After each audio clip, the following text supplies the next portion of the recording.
after when she says that. Here you go. I'm a Luddite, he's not. No. Hello. Hello, my name is Amy Childress, and because it's a busy time of year, you're stuck with me. This afternoon, we're going to discuss homelessness in Los Angeles, and we're lucky enough to have Sharon Browning, the co-president of the Palisades Task Force on Homelessness, and Pam McGranahan, its vice president, who will discuss the task force accomplishments, lessons learned, and its future in the Palisades.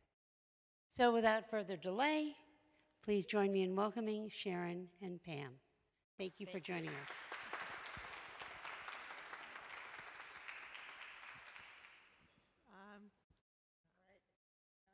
Can you hear me?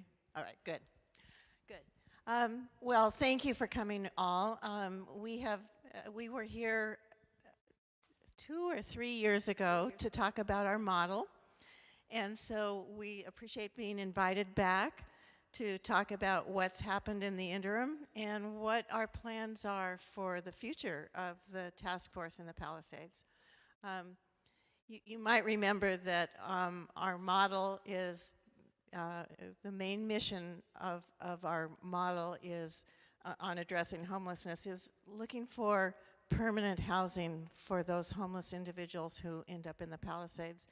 And we have been remarkably successful in housing the homeless individuals that we work with in the Palisades. We have 174 who have been housed.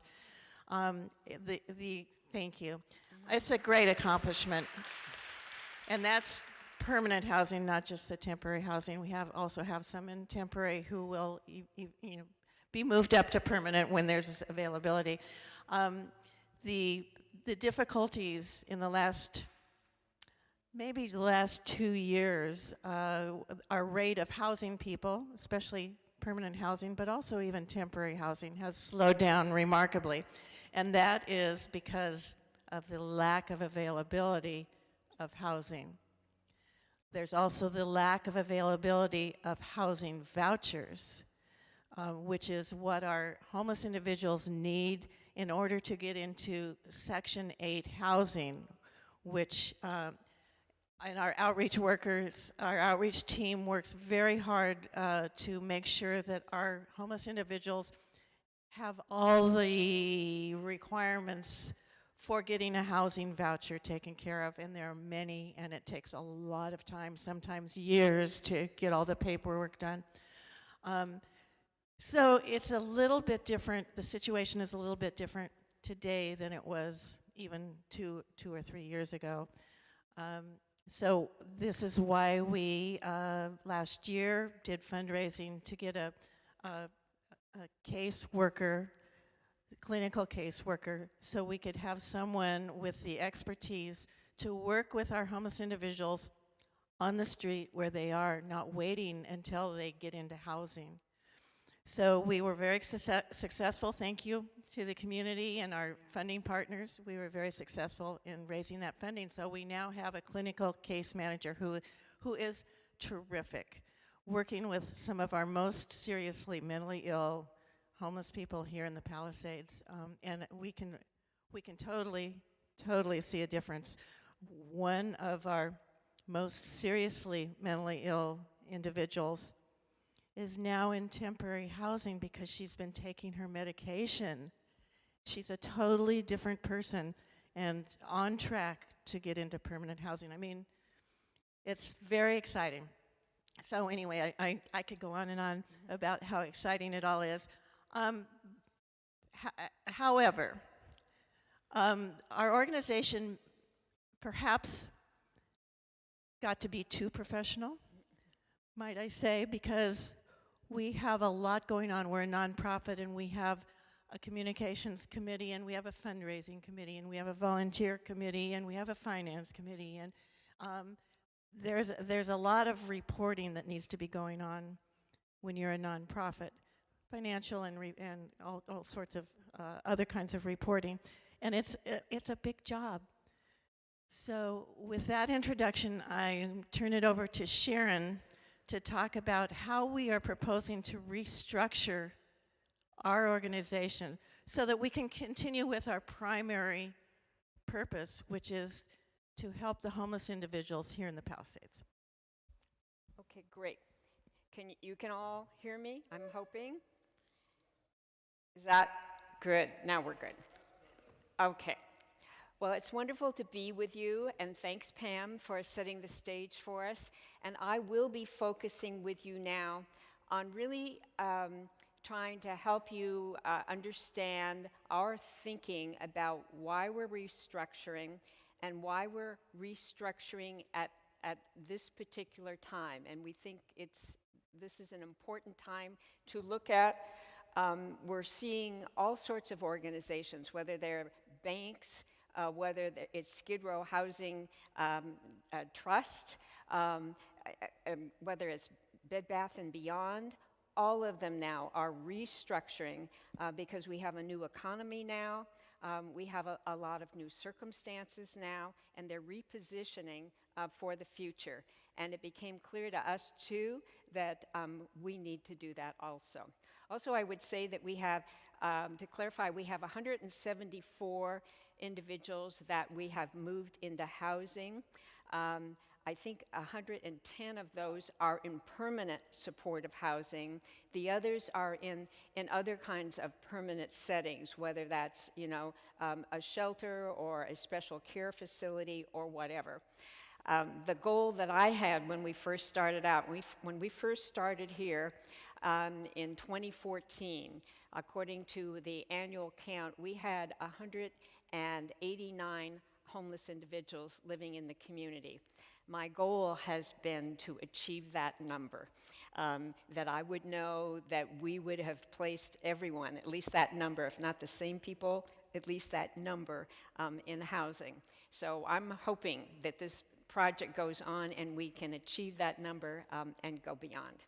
But anyway, let's take a look now at our reasons for restructuring, give you an update on where we are in that process, and then Pam and I will open it up for questions where we can answer any of your questions about our restructuring. Also, you may have questions about lessons learned from our task force. We think we've learned a lot that can be useful to the issue of homelessness, and where we see homelessness today in LA, where we think it's going to go, because we have some opinions about that too. So beginning, let's talk a little bit about our primary goals for restructuring. Basically, there were our three goals that really drove us to make the decision that we need to restructure now. As Pam mentioned, we have a lack of housing vouchers and housing. We have a lack of skilled, qualified volunteers with time to serve and willingness to serve at the board level. And we have an opportunity. We think there is an opportunity to both maintain and to optimize our volunteer homeless street engagement efforts. Those are the ones that you all really care about. They are the people that are out in the street from the people concerned, as well as our volunteer support team for them, who engage all of the homeless people who come into the community. The minute they come into the community, our homeless people are engaged by our volunteers. They are offered services. We get to know them. We refer them to the outreach team that has set times to meet with them so that we can work with our homeless people. Also, our volunteers are the ones who clean up all of the encampments that are left so that our streets don't have the remnants of encampments on them the way other communities do. Also, the volunteer team goes up into the hillsides with LAPD and makes sure that there are not encampments up there in the fire-restricted zones. We also got those signs up there so that there could not be camping there. So when our volunteers are up there, they make sure the signs are still up there and that there are not encampments. And if there are, LAPD works with them to remove those encampments. So our core strength for the task force project is the volunteers that we have that are supporting the outreach team from the people concerned.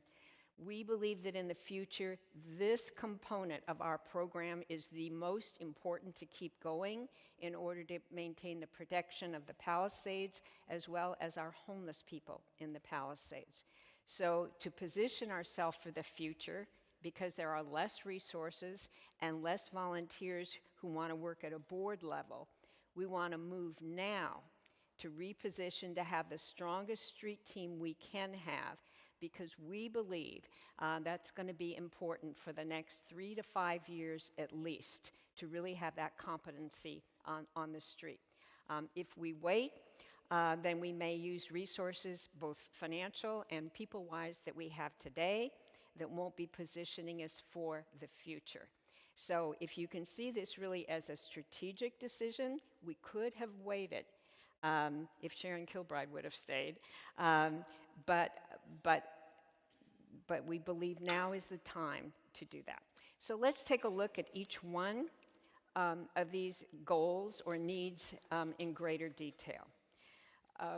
First, in 2019, as Pam said, we were placing about 3 to 4 people in housing every month.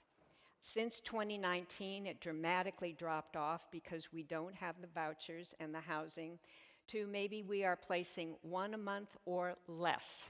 And that doesn't include people that we might connect with families and help them reunite with their families, or move in with friends or something like that. So we saw a dramatic downturn in our ability to place people in housing. So what does that mean to us? Why is that important? It means that we're going to have more homeless people on our streets, and therefore they're going to need more street services. And those services need to be more intense and more sophisticated, because we know that we have more mentally ill and addicted people on our streets than we did before. It's just a fact of the times. And that is one of the reasons that we had the fundraising to hire our clinical case manager, who is doing miraculous work in conjunction with our existing outreach team there. So it's important now to see we can't place people. That means we're going to have to do more and better work on the street. It's going to have to be clinical. It's going to have to be creative. And so we need to strengthen that team. We need to do all we can to make sure that component stays very strong for us. Next, and equally compelling, in my view, is the lack of skilled, qualified volunteers with time and willingness. I should be adding that, the energy and the willingness to serve at the board level. And as many of you know, COVID had impacts on our board. Our 9-10 person board was highly impacted during COVID. 2 of our members lost their spouses. 3 of our board members moved out of the area to other states. 2 of those were successors to myself and to Sharon Kilbride. Our treasurer, who was doing a fabulous job, had to unexpectedly resign. We were unable to fill that position. We advertised. I made 19 personal calls to try to see if we could fill her position, and we were simply unable to do that. And the people that did respond all wanted to be paid. So that had huge implications for our model and what we know about fundraising and what people in the Palisades are prepared to support. And people in the Palisades want to put people into homes. They don't particularly want to pay salaries. So we had to really do some hard thinking there about, what does that say to this model during these particular times. Also, Sharon Kilbride and myself, we extended, because of COVID, our terms, 2 more terms, because it was the right thing to do. We had to do it, and we were happy to do it. But coming out of it now, as much as we were recruiting to find people with the skill set and the time and the heart to continue to lead at that level, we haven't been able to find that. So we had to accept that, look at it, go with it, and figure out what is our goal here. So the goal, if we need volunteers, is to reduce what we see as the time-consuming administrative, fundraising, legal, financial reporting burdens, and the need for a board that functions as a staff. And basically, our board members all are bringing professional skills where they are performing as paid staff, not paid, but with skill level of a staff. So what could we do to address that reality? Not be frightened by it, not be disappointed by it, not be sad by it, but to address that reality. So that's our second driving factor. Third is an opportunity, and it really relates to that first need, that we believe if we act now and we think creatively and proactively, that we have an opportunity to maintain, grow, and optimize our volunteers on the street and the engagement program that we have. We want to focus our volunteer time and resources on strengthening what we call the VERT. That's the volunteer response team that supports the outreach team from the people concerned. We want to remain nimble and responsive while we're providing the services to engage our homeless individuals and continue to collaborate with LAPD and others. A real strength of what our volunteers do that nobody else can do for us is to link our outreach team to LAPD services, to fire services. And we know when you coordinate all three of those services together, you are highly, highly effective in working with the homeless issue, with homeless individuals. Mayor Bass, if you've been following what she's looking for in terms of police enforcement throughout the community, she's looking for teams that can do that. And I'm telling them all the time, we're doing that here. We have perfected that here. So we don't want to lose that, because that's the kind of policing and homeless services team that we really want to have throughout LA. We have it here, and we want to protect it. So it's our core strength. It serves both our homeless people and the needs of the community. And let's see if I've been doing that. Going there. And finally, I think it really builds on the people concerns professional outreach teams, which is a proven best practice. We know one of the reasons we started this project in the very beginning is our research told us that when you have a professional team moving out to work one-on-one with your homeless people, that is the most effective way of helping bring them in off of the streets. We've also proven here, because I don't think it's happening anyplace else in LA, that when you have an outreach team that is dedicated to a defined area, not a large geographical area like all the other teams in LA are, they have these massive areas. Ours is a well-defined Palisades area where our outreach team is dedicated to us. If you have an outreach team that is supported by volunteers, they are highly, highly successful. We are the only team in LA where volunteers are supporting our outreach team and coordinating with LAPD and the fire. If you can leave today and know that and tell everybody in the world that you know that, that's what distinguishes us, and that's what we don't want to lose. Okay, so moving then, where are we today in the restructuring process? Give me a minute. So our task force is going to cease being a 501c3 by June 1. We have our application in front of the Attorney General. I just heard we should hear this month by the 25th of this month. I'll believe it when I see it. When we have that, then we would begin the transfer of the funds that we have to the people concerned, and they will become our fiscal sponsor. Write that down, because some of you may have a question about that, and remind me afterwards, and I'll tell you what that is. So we will stop being a 501c3 on June 1. but we're going to continue our outreach work with our volunteers and the people concerned through the end of the year. Nothing will change on that core service that we're providing the community. Everything will remain exactly the same. Our coordination with LAPD, cleaning the encampments, engaging our homeless people, moving them into housing. That will go on through the end of the year. Meanwhile, between now and the end of the year, Sharon Kilbride is training actively. She's out today training her third new recruit to strengthen the outreach team. We are in conversations with some potential people. We're cautiously optimistic and we're moving slowly here, who I believe will take on the leadership reins. And when we know that and we have it all together, and not before, we will share that with everyone. But things are moving nicely in that direction.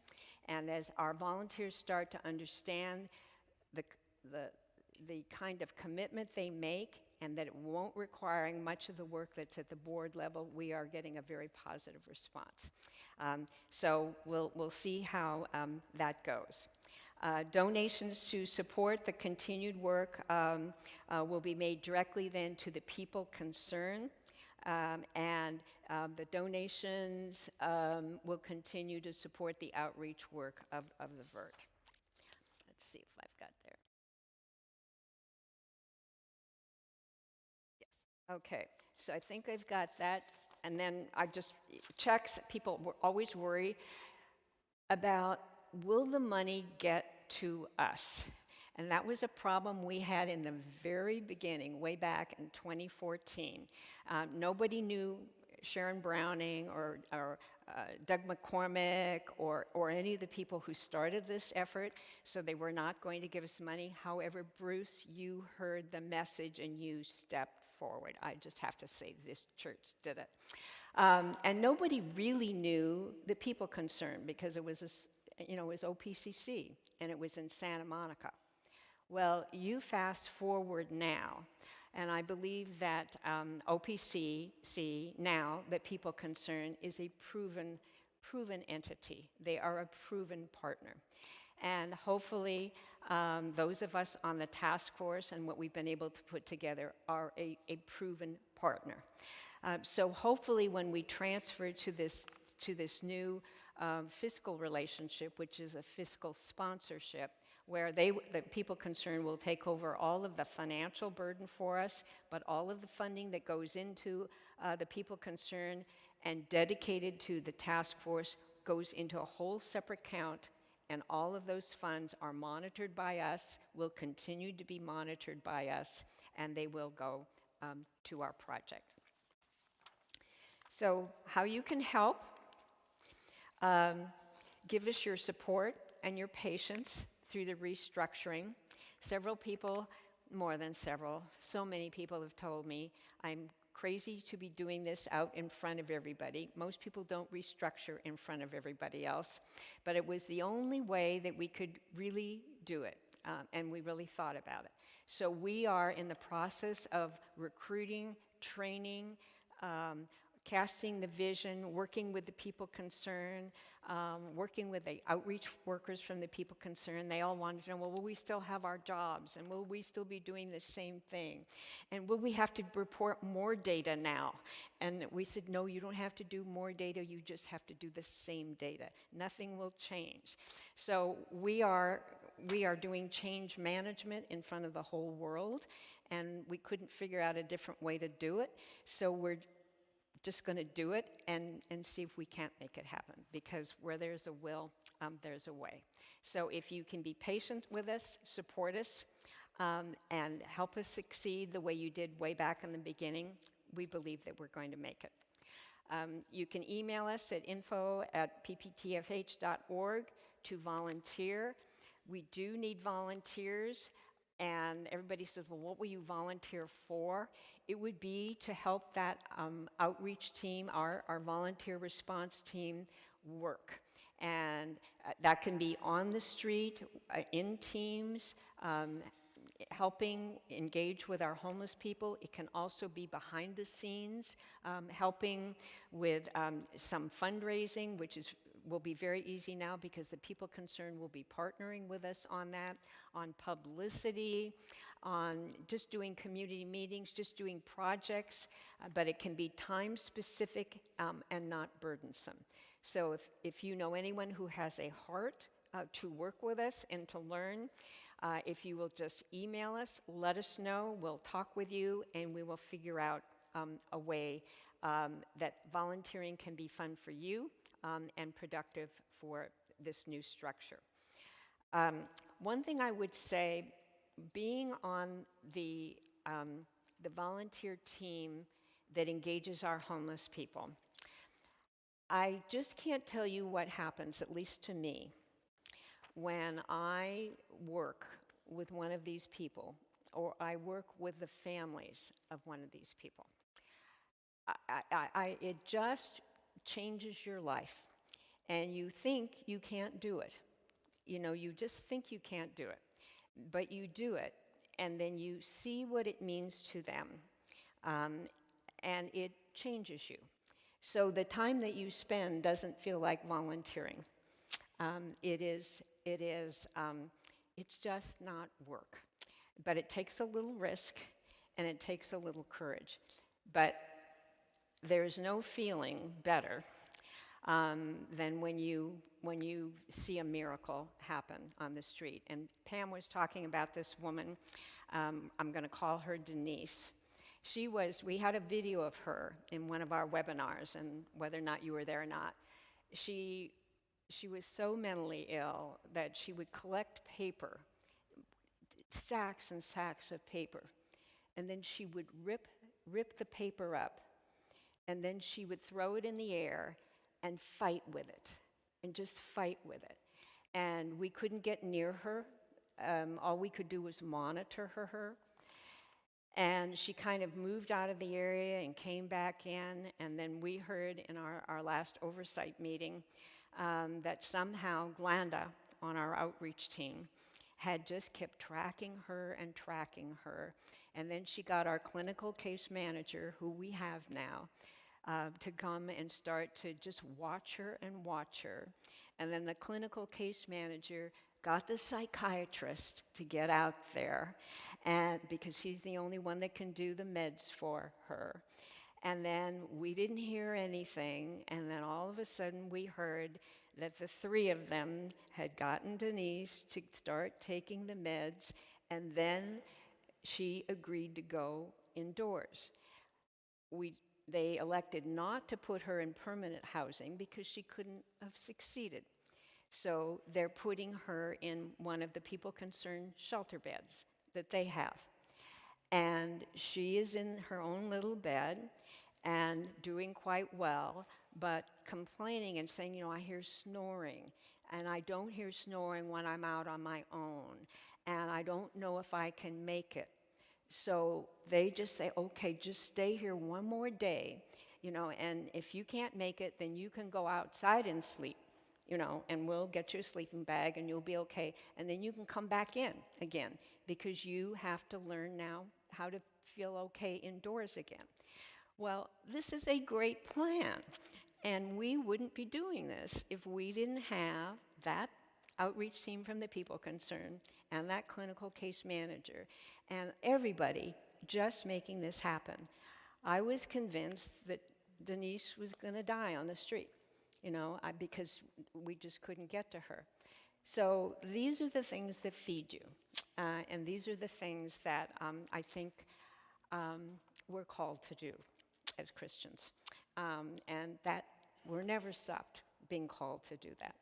So it's very rewarding, even though it sounds scary, and I would love you to, and it could be done one day a week, every other week. I think we have some volunteers here who go out and do it. And, anyway, if you can tell others about it or consider yourself doing it, that would be great. Please donate. think this transition time is very important. We need to prove to ourselves, the people concerned, and the world that we can have this kind of fiscal relationship with a large agency. As I said earlier, I think this is going to be the wave of the future, this kind of partnership. And in the Palisades, I know we're a very independent community, and we like to do things on our own. I learned that in the beginning. But I've watched what's happened to the Chamber of Commerce, what's happened to the YMCA, where they have consolidated, and the community has not followed. I think the wave of the future is these kinds of partnerships between agencies and communities that can mobilize, have the leadership ability to mobilize. It's the wave of the future. I'd like to see it succeed. So I think that's pretty much of what I have to say, and then maybe we can open it up for some questions if you have any.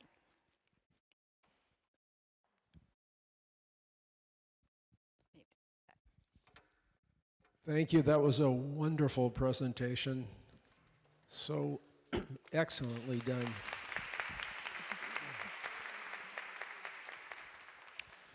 Can you comment on your assessment of our mayor and her accomplishments within this area? As much as from my perspective now on homelessness, I know what I read in the papers, and I know what I hear from some good inside conversations, and I believe that she is determined to do what she can. She knows she's on the line, and she has to make a difference, and I think she's starting with what she knows how to do. And what she knows how to do is really identify who are the key players that need to be brought together and figuring out a way to do that. And what I know right now is that she's accomplished, you've heard so much about the conflict between the county and the city, that they just can't get together, and there's all these structural problems. I tried to ask that question in the webinar the other night with Tracy, and I didn't really get an answer, but Juan did confirm that the mayor has now achieved getting one coordinating committee, and that committee is under the city, and the county is now participating in that committee. That means for the first time, we have one place where the county and the city are looking at all the resources they have, all the money they have, all the programs they have, and how are they being deployed. This has not happened before, so I see this as a great first step. I also hear from several sources that she is doing a remarkable job of just bringing money into the county and to the city, and that is what it's going to take. It's not more money from us, it's existing money, existing streams of money. And what we know about some of the reasons why we haven't succeeded here in LA before is there's so many programs that need funding, and there's not enough to go around, and nobody knows how to help people make choices about where that funding is going to go. So I think Bass is saying, I'm going to bring in all these funding streams, I'm going to get everybody in the same room, I'm going to hear what all the priorities are, and we're going to figure out how to have people stop fighting over the funding and how we're going to allocate this funding. So I think she's moving well there. She clearly is doing what Tracy talked about in the webinar the other night, which is using every tool that they have at their disposal right now for moving the encampments off of the street. And they have done that. I'm sure you all read about that. They've made removed a number of encampments in Venice. Well, what has happened now is those have worked very well. Those 200 to 300 people who've moved off of the street are now in temporary housing. They're not falling out of that housing. They are staying there. That means there's no room for the people that are left on the streets to go into housing that we have available on the west side. So Bass is now bringing in regular encampment cleanups. I think it is twice a week or at least once a week, something like that, where she's doing what we've learned.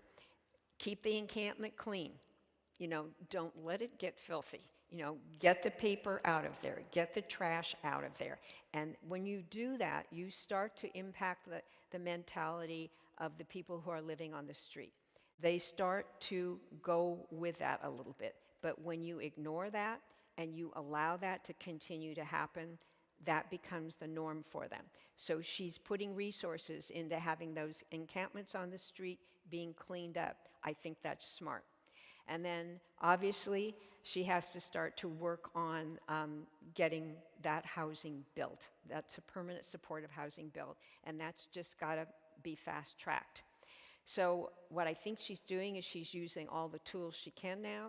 She's working with Newsom very closely to get California Care Court going. I know that's controversial, but I think that's a very, very important thing that we need to take a serious look at.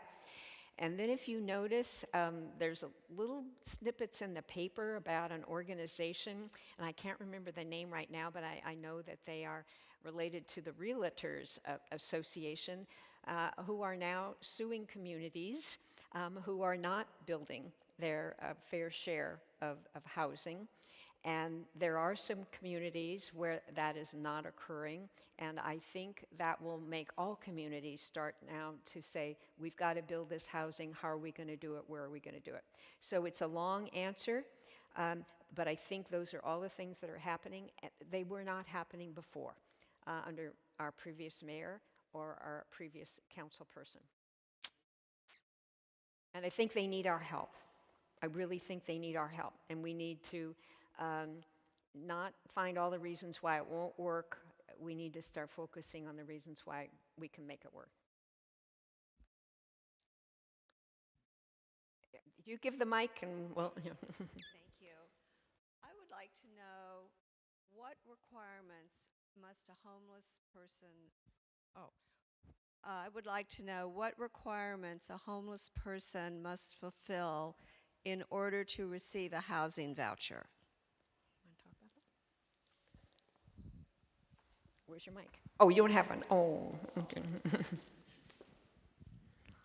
Don't they have two? Is this on? Yeah. Okay. I don't have the list in front of me, but I know that there are lots of documents. They need a social security number and a social security card. They need a driver's license or an ID from the DMV. They need to have social security disability payments coming in, because that is how there's a formula so that they pay X% of their social security disability toward rent, and the housing voucher then covers the rest of the rent. So that's why they need those things. What else do they need? I'm sure they need health exams. There's a form called a VIA-SPDAT survey. You may have heard about that. Each one is required to be assessed on this VIA-SPDAT, and then you get a score. And then depending on your score, the higher the score, then you become eligible for these vouchers. If you have a low score, meaning you're not terribly vulnerable in somebody's eyes, according to this VIA-SPDAT, then you're less eligible for a voucher, and you wait longer. So each person is different, and they do have to have some way of helping to pay for staying in their housing and getting a voucher. And then if you're a vet, in order to have a voucher, you have to prove an honorable discharge. So there's all of these documentation kind of things that go on, which I think would be daunting for any of us to do. Daunting. I saw that survey for the first time just a couple of weeks ago and realized the questions that are asked that I would have a hard time answering for myself. So they need the help of social workers. And I think, to even further complicate it, this form that Sharon is talking about,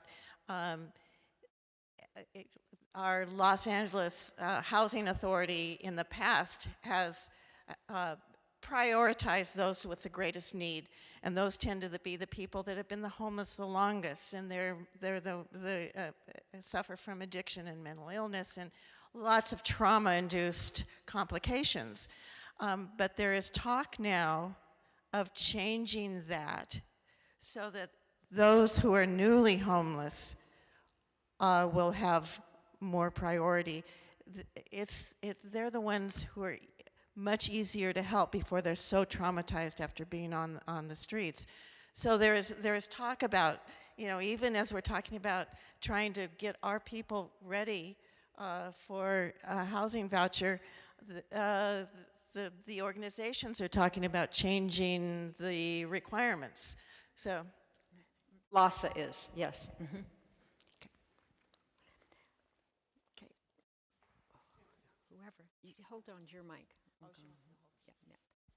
Hi, I am somewhat intrigued by your organizational changes, where you point out that you've been working in partnership with the people concerned heretofore, and that's largely going to go unchanged. But your funding is going to go through the people concerned.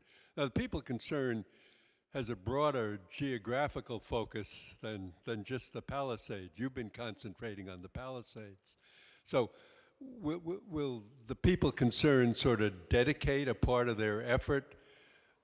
I mean, I suppose that nothing changes because the funding goes to them rather than to you, and yet with the funding going into the people concerned, I mean, if someone wants to donate to your effort, do they donate to a separate fund in the people concerned, which relates to the Palisades? Yes. Okay. That's what happens. Okay. That's what I have to communicate to you. I don't know how to do that. It's just, yes, when you go in and you do it online on the People Concerned's website, you will click, I want it to go to the Pacific Palisades Task Force on Homeless. You will click that. You will get an automatic receipt that tells you they have just received your donation and it is going to the Pacific Palisades Task Force on Homelessness. If you write a check, and I just finished this long meeting with Josh Hirsch, who is their development director, they are having envelopes printed up for us so we can hand them out. And it will go, the envelope will have, to the people concerned, attention, Pacific Palisades Task Force on Homelessness, and it will have the address. And that check will go in, and it will go into our account. So yes, it will. Any donations that you give will go to us, and they will be tax deductible, just the way they are today. Thank you for that question. Ask, tell the world, tell the world. A lot of what you had just answered. Just have to hold it close. A lot of what you had just answered went to Bob's question and other things on Karen Bass, but I would encourage everybody to listen to the webinar that was held last Monday night with Tracy Park, our new CD11 council person. She was very specific about Karen Bass's goals and how she will implement that for CD11. Do you have anything else to add to that? No, I just thought she was spectacular. And they are so responsive. You email, they email you back. It is a whole new world, you know, it's just a whole new world. And if we had had her during COVID, it would have been nice. But I'm real impressed, yeah. I just want to say I think you've done spectacular work. One thing I'm wondering is our area has a lot of human and financial resources. How will models like this work or not work in the city more broadly? Well, that's such a delicious question. You know, I think what I've learned is that it depends on who you have in the community, who your people are. God made us all individually. God gave us all these different gifts. So how it gets worked out here in the Palisades will be different than in other communities. But I think in other communities, if the city were to be able to dedicate outreach teams, say from the People Concerned or PATH or any organization, dedicate them to specific communities so they weren't moving around all the time and they could connect with the community, that would be a first step. If the city was to somehow incentivize other communities to create a volunteer team that would support that outreach team, you know, the professional outreach team. What those incentives might be, I don't know. Might be $25,000 a year operating funds, because I think that's what it takes to run this organization. Take out the pay for the outreach team. It only takes $25,000 a year, and not even that, to run this operation. But if you had $25,000 a year, you could do your website, you could do your newsletter. So I think if you could provide that to the community, and maybe if you could say, community, if you'll pull together volunteers, we'll train you. We'll train you how to collaborate with LAPD, with the other resource people that you need. So while you're doing homelessness, you can start to build your own police force, which is what now if I could get to her and talk to her, and actually I've had some conversations, and they can't hear this yet. They're so overwhelmed with everything that they can't even hear how these things can connect. So I have to be patient, and I'm going to wait until we move further. But I think the elements of what we've learned could be applied in other communities. Mar Vista, for example, has replicated our project. They've not been as successful at fundraising as we have, but they've been very successful in getting volunteers that will clean the streets and take food out, but clean it up, and they've been very successful in getting volunteers. So if they had their own outreach team there, I think they would do a terrific job. That's a great question. My second question is, do you see trends in the composition of the homeless population? And I mean, you mentioned people who haven't been homeless that long. There's an article in the Times today about people who work at McDonald's 20 hours a week. They're living in their cars.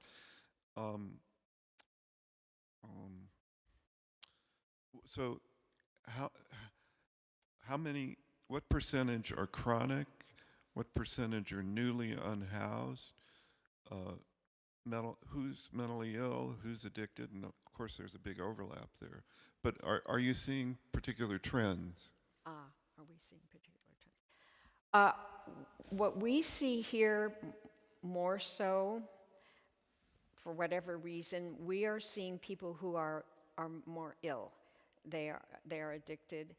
They're mentally ill. And then we have, that is the preponderance that takes up our time. Then we have people who travel through, and I think I've seen this week. And last week, we've had a few individual males who have fallen out into homeless recently. But they tend to be more self-sufficient. They're not traumatized so much yet, so they move on and all of that. The standard answer to, I think the question you're answering is, about a third of the people are mentally ill, a third are addicted, and a third are just people who've just fallen on hard times. And that's kind of how it goes. Now what they're doing is lumping together those who are addicted with mental illness, because there is such crossover now, and they seem to feel that treatment for addiction is similar to mental illness, so they're going to try to treat it together. Anne. Hi. Yes, the VA is very active. They do a great job, and yes, the People Concerned has a direct line with them. And when any homeless person is a vet, we start connecting with the VA right away, because they have a lot of resources we don't have. that even if the people concerned don't have. So yes, we work closely with them.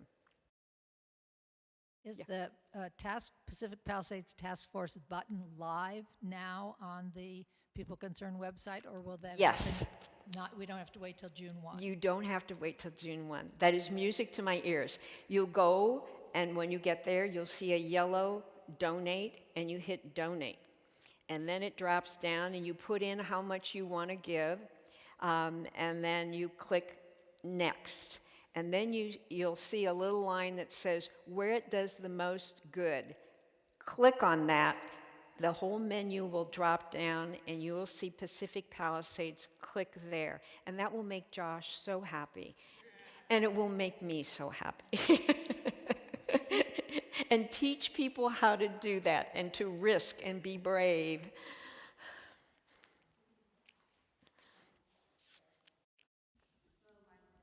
Hello. Do you know what happened to the homeless woman that was at the library? Ruby. I haven't heard anything. I haven't seen her, and I was hoping that possibly. And then there's the second part of the question is, when you place people in homes, permanent housing, do they is there a requirement for no drugs and so forth? Is that what's keeping a lot of people out? Okay, let me start with Ruby. She is well, and we are our outreach team visits her regularly. Our clinical case manager is visiting her regularly, and And that is even though she's not in the area anymore. Yeah, they've tracked her, Yeah. so they're helping her still. so we track if we engage somebody in the Palisades. If they move to Santa Monica or Brentwood or Malibu, we follow them. We don't just drop them. So she is receiving good care. She does not want to go.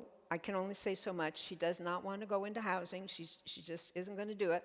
So we have to respect that. And so we're working with her, and she's probably not quite as healthy as she was, but she's doing well. We have a place for her. We have a permanent place for her. All she has to do is say yes. We have a voucher, and we're ready to move on her. But a lot of people care about her, and she's on our top list, our top 20 list. Yes. And then what was the second question? To go in permanent housing, do they have to be off drugs and everything? 'Cause It depends on the type of housing. So that's a very good and controversial question. Andy Bales with Union Rescue Mission requires that the person not be on drugs or alcohol, and there's a lot of good reasons why that's the case, that the housing is more successful and the person can stay in and it's less disruptive. So that is one kind of housing. The People Concerned has that kind of housing, and it also has housing where you can be. It's housing first, meaning that you can be on drugs and you can be addicted. People Concerned has both kinds of housing.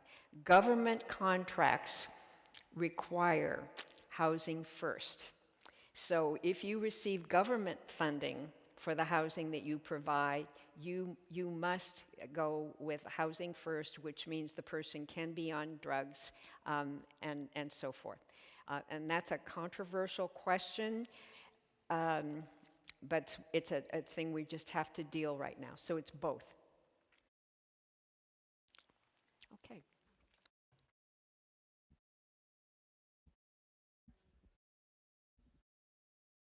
With this thing or Just put it close. Okay. My question is, if someone goes into housing and has an addiction problem, do you have any kind of programs available for alcohol or drug abuse that they can go to meetings or something? Yes. Yes, the People Concerned has that. So if a person, when the person is ready to go into housing and they receive a voucher, then that's why the professional teams are so important. They then assess what kind of housing that person should go into. And if the person is, say severely addicted, they may go into a treatment center first. Yes. and then they would be in the treatment center, and then once they had gotten through the, they were stabilized, gotten through their detox and all of that, then they were ready. Then our social workers from the people concerned will help them move to the next housing that's appropriate. Yes, and that's the way the California Care Court should work too, if that goes through. It's a great, nice question. Okay. This is my workout for today. And I know I'm aware of the time. We have time, but I also want to be respectful of your time. Just maybe out of line question, but of the people who have been permanently housed, the number that you've permanently housed since you started, to what extent are they or any of them economically self-sufficient, partially economically self-sufficient on the road to economic or partially economic self-sufficiency? Do you feel up to that one? No? Okay. Okay, I think they all, I can't give you a percentage on that. I can tell you that they're encouraged to do that. It's a part of their rehabilitation, if you will, of their working through their trauma and becoming self-sufficient. But I don't have the actual, the number for that. But I can tell you that that is a priority, where that isn't just, you're going to go here and we're going to take care of you, because part of their being healthy eventually is dealing with that. We do know that one of the first things that a social worker, the outreach team member, does with a client is ask them their goals. What are their goals? And eventually, I think it will come into, I want to earn some money, I want to buy something, I want to be self-sufficient. But in the beginning, it's far from that. So, and it's a very good question. I haven't seen statistics about where people that are in housing are in that process. It's a long process. I'll ask. It's a very good question. I will share with you another happy thing that happened with Sharon Kilbride, where she was out doing her work on the streets, and a man came up to her and told her that he had been helped by our team, and he was now working and doing very well, and he was grateful, and he wants to come and volunteer on the volunteer response team. So that just is a great example, and his vision for his life is that he will be able to get the training so that he can help other homeless people the way he was helped. So that just happened last week. So. Okay, I think we're good. Thank you so much. It was a privilege to be here. Thank you.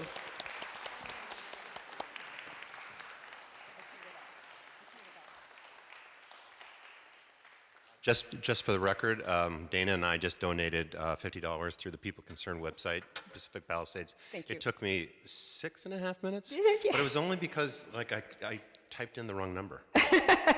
So it's really easy. I'm in awe of these two people. Mm-hmm. I so deeply respect and love, and I know that our parish knows, not just because Pam is St. Matthew's to all of us in a very serious way, but because of the work that you've all done. And we're going to continue as one of your ministry partners. You are one of our ministry partners, and that will not waver. And so we are so very, very grateful. This means so much that you're doing this. I just can't tell you. And I may call on you to talk to some of our other funding partners to encourage them to keep doing this. Yeah, there's a lot of conversation going on in the clergy community about what this transition is going to mean. And I will stay at it, I Thank promise you, Bruce. you. Yeah. You helped us in the beginning. You're going to help us again. Thank you. Well, thank you. This is the last Saints Alive for the year. Thank you, Saints Alive team, the brains, the creativity. It's just been wonderful. I do want to tell you that we will begin next September. I forget the date now. Doesn't matter. September 27th. September 27th. Our own Ann Kerr will be our speaker then. I do know that there are other folks that are going to be really attractive on the schedule, including, as usual, Terry McCarthy. So in any event, anything else, Amy? Part of the planning for next year, we will be sending out a survey over sometime within the next week, to find out what you thought of this year and what you'd like more or less of. So look in your email boxes and opine, please. Great. Thank you all. Have a wonderful day.